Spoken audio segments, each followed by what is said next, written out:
चाड़ पर कुट्टी किससे बस चाड़ बस बस बस बस नहीं चाड़ चल जब இடஒதுக்கீடு சமூக நீதிக்கு முரணானது என ஸ்டாலின் கருத்து. சட்ட திருத்தத்தை நிராகரித்து அனைத்து கட்சி கூட்டத்தில் ஏகமனதாக தீர்மானம்.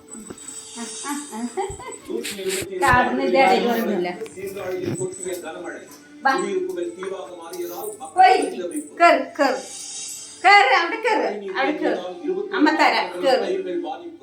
உடனடியாக நடவடிக்கை எடுக்க அதிகாரிகளுக்கு அறிவுறுத்தல். புதிய காற்றழுத்த தாழ்வு பகுதி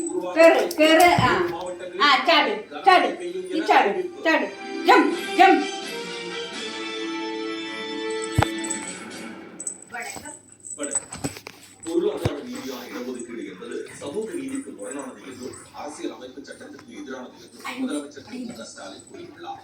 பொருளாதாரத்தில் பின்தங்கிய உயர் வகுப்பினருக்கு 10% இடஒதுக்கீடு சரியே என்று உச்சநீதிமன்றம் அண்மையில் அளித்த தீர்ப்பு தொடர்பாக மேற்கொள்ள வேண்டிய அடுத்த கட்ட நடவடிக்கை குறித்து விவாதிக்க அனைத்து கட்சி தலைவர்கள் கூட்டம் தலைமைச் செயலகத்தில் திரு ஸ்டாலின் தலைமையில் இன்று நடைபெற்றது.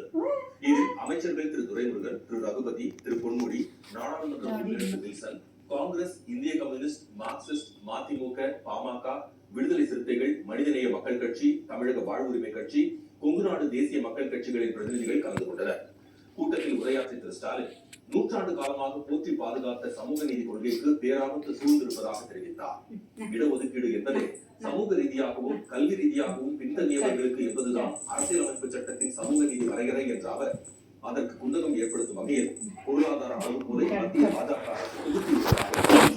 இடஒதுக்கீடு வழங்குவதால் தகுதி போய்விட்டது, திறமை போய்விட்டது என்று இதுவரை சொல்லி வந்த சிலர் இந்த இடஒதுக்கீட்டை மட்டும் ஆதரிக்கிறார்கள். இதன் சூட்சமத்தை நான் விளக்கமாக சொல்ல தேவையில்லை. பொருளாதார ரீதியிலான இடஒதுக்கீடு என்பது சமூக நீதிக்கு முரணானது, அரசியலமைப்பு சட்டத்திற்கு முரணானது.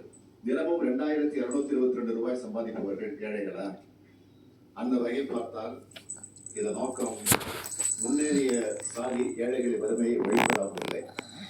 ஆண்டு வருமானம் 2 லட்சத்துக்கும் குறைவானவர்கள் வருமான வரி கட்ட தேவைகள் என்று சொல்லும் பாஜக அரசு 8 லட்சம் சம்பாதிப்பவர்களை ஏழைகள் என்பது எப்படி?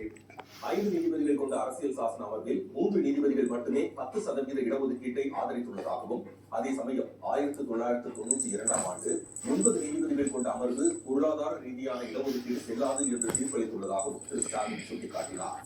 முன்னேறிய வகுப்பில் உள்ள ஏழைகளுக்கு உதவி செய்வதை யாரும் தடுக்கவில்லை என்றும், ஆனால் சமூக நீதி அடிப்படையை மடை மாற்று தீர்வு வேலையில் இடஒதுக்கீடு அளவுகோலாக மாற்றக்கூடாது என்றும் அவர் கூறினார். இந்த சட்ட திருத்தத்தை ஏற்றுக்கொண்டால் காலப்போக்கில் சமூக நீதி தத்துவமே உருகுலைந்து